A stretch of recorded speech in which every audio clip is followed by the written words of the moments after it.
Alright, it's Christmas Day, and we're going to do another batch of brown sugar fudge.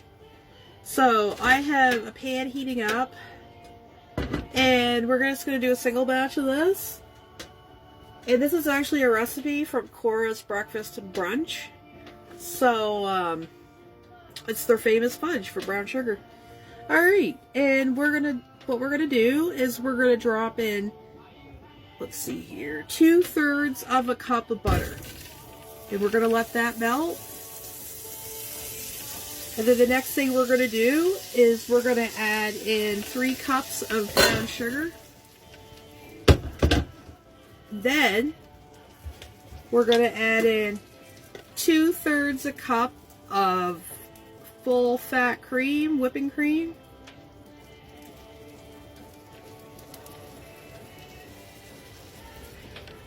And we're just going to let that come up to a boil for about 5 minutes.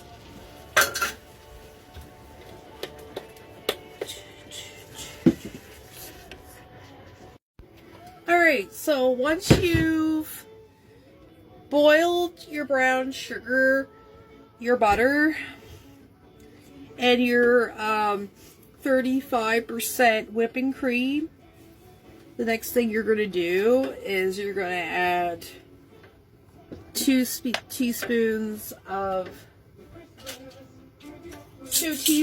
vanilla. This time I'm measuring it properly, just because it's this recipe can be a little bit finicky. That's just the alcohol being cooked off. There we go. Whenever you put vanilla in something really hot, it's gonna bubble and stuff because there's alcohol in it.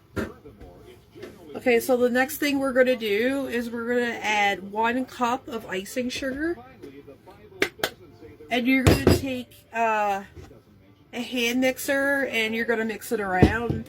You're going to whip it until it's smooth, and then you're going to pour it into a pan. Alrighty, what do we got here? So, we're going to pretty soon pour this into a pan, and you can see the consistency of it, the brown sugar fudge. And yeah, we're just going to put that in a pan, and then you got to chill it, and then cut it. And it's all good. Yum, yum, yum. Brown sugar fudge, everybody.